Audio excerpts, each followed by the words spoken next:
Assalamualaikum, Shalom. Kembali lagi dengan saya Terisna Tera, NPM 263201025 dari kelas 6A, Fakultas Ilmu Sosial dan Ilmu Politik, Program Studi Administrasi Publik. Pada video kali ini saya akan menjelaskan mengenai topik mata kuliah pengawasan dan akuntabilitas publik yang berfokus khususnya pada materi akuntabilitas publik yang saya ambil dari sumber jurnal dengan judul Konsep Akuntabilitas Publik yang ditulis oleh Dr. Muhammad Sawir MSI, kemudian pada internet dalam ejournal.unicom.ac.id. Baik, langsung saja masuk ke dalam pemaparan materi yang pertama, yaitu mengenai pengertian daripada akuntabilitas publik itu sendiri.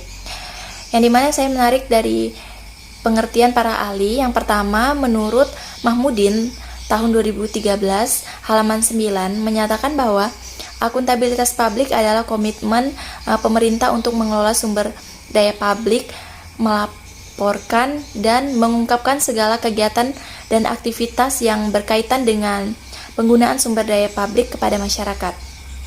Kemudian yang kedua, menurut Musyidi tahun 2013 halaman 44 menyatakan bahwa akuntabilitas publik adalah mempertanggungjawabkan pengelolaan sumber daya publik dan pelaksanaan kebijakan yang dipercayakan kepada entitas pelaporan dalam mencapai tujuan yang telah ditetapkan secara bertahap.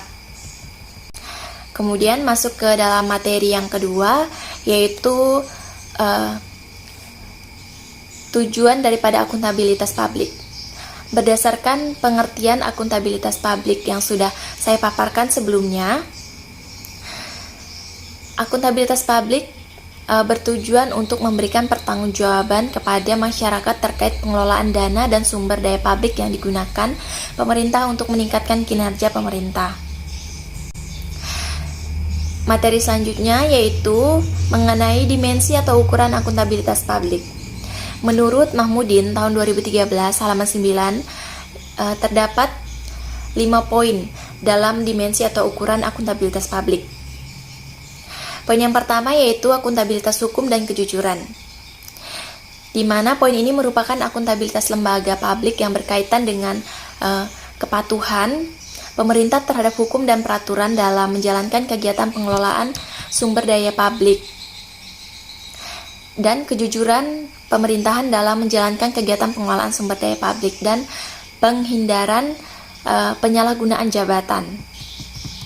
Kemudian poin yang kedua yaitu mengenai akuntabilitas manajerial, merupakan pertanggungjawaban lembaga publik untuk melaksanakan pengelolaan sumber daya publik secara efisien dan efektif.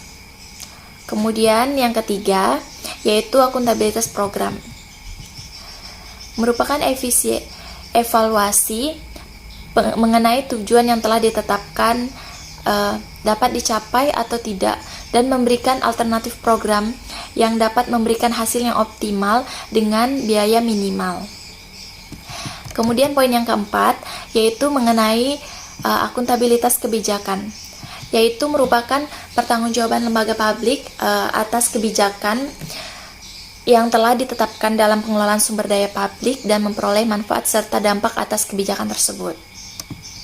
Kemudian poin yang kelima yaitu mengenai akuntabilitas finansial, di mana merupakan pertanggungjawaban lembaga publik untuk menggunakan dana publik secara efektif dan efisien, sehingga tidak ada pemborosan dan kebocoran dana serta korupsi. Dengan membuat laporan keuangan lembaga publik dapat menggambarkan kinerja finansial pemerintah kepada masyarakat. Masuk ke dalam materi yang keempat, yaitu mengenai tipe akuntabilitas publik.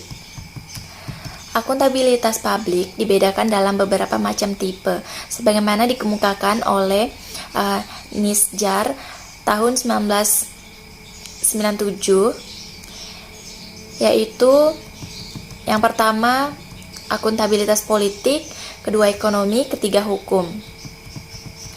Akuntabilitas politik berkaitan dengan sistem politik dan sistem pemilu.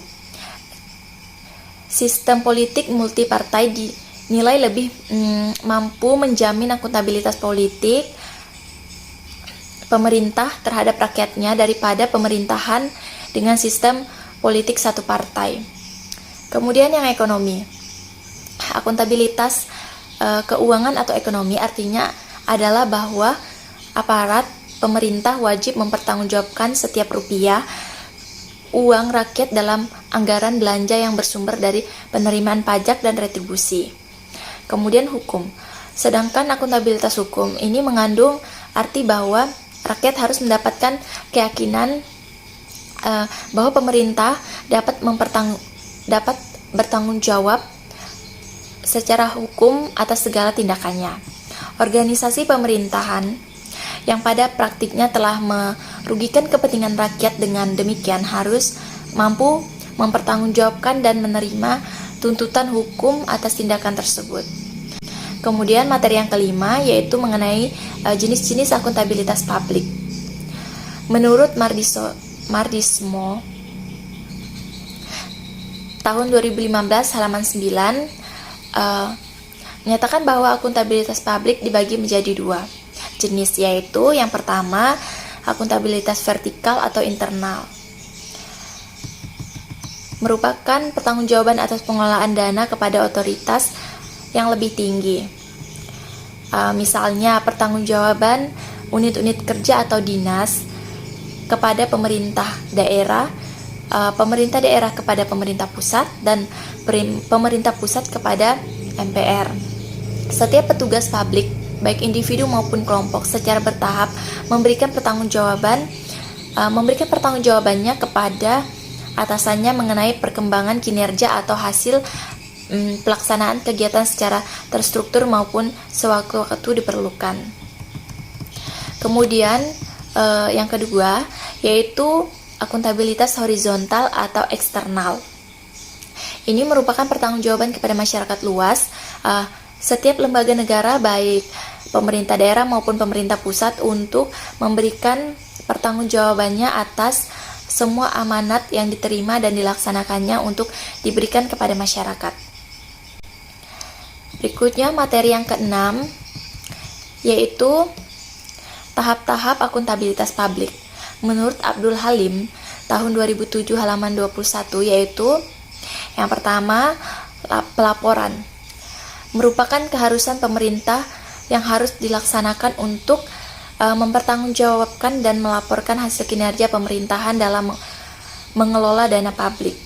Kemudian yang kedua yaitu pencairan informasi dan investigasi, yaitu merupakan tugas dari masyarakat untuk mengetahui kinerja pemerintah dalam mengelola sumber daya publik. Yang ketiga yaitu penilaian atau verifikasi, yakni merupakan tugas dari masyarakat untuk menilai kinerja pemerintah dalam mengelola sumber daya publik. Kemudian yang keempat yaitu pengendalian dan pengarahan, di mana merupakan tugas dari masyarakat untuk mengetahui pencapaian kinerja pemerintahan dalam mengelola sumber daya publik. Materi selanjutnya yaitu mengenai indikator akuntabilitas publik. Menurut Mardismo tahun 2007 halaman 21, akuntabilitas publik memiliki beberapa indikator. Yang pertama yaitu kejujuran dengan penghindaran penyalahgunaan jabatan. Yang kedua, proses terkait dengan apakah prosedur yang digunakan dalam melaksanakan tugas sudah cukup baik dalam hal kecukupan sistem informasi akuntansi. Kemudian yang ketiga, program terkait dengan pertimbangan apakah tujuan yang ditetapkan dapat dicapai atau tidak, dan apakah telah mempertimbangkan alternatif program yang memberikan hasil yang optimal dengan biaya yang maksimal.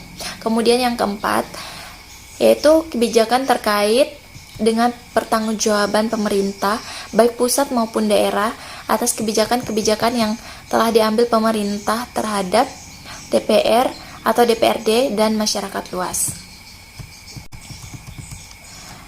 Baik, selanjutnya masuk ke dalam kesimpulan dari semua pemaparan materi yang sudah saya sampaikan, yaitu bahwasanya pengawasan merupakan salah satu kriteria dalam akuntabilitas. Sehingga akuntabilitas bermakna pertanggungjawaban dengan menciptakan kondisi saling mengawasi antara seluruh stakeholder. Pengawasan dapat tercipta jika transparansi terwujud sehingga semua stakeholder mempunyai informasi yang cukup dan akurat tentang kebijakan publik dan proses pelaksanaannya. Ya baik, sekian penjelasan dari pemaparan video kali ini. Kiranya bermanfaat bagi semua yang menonton. Kurang dan lebihnya saya mohon maaf dan saya pamit undur diri. Terima kasih.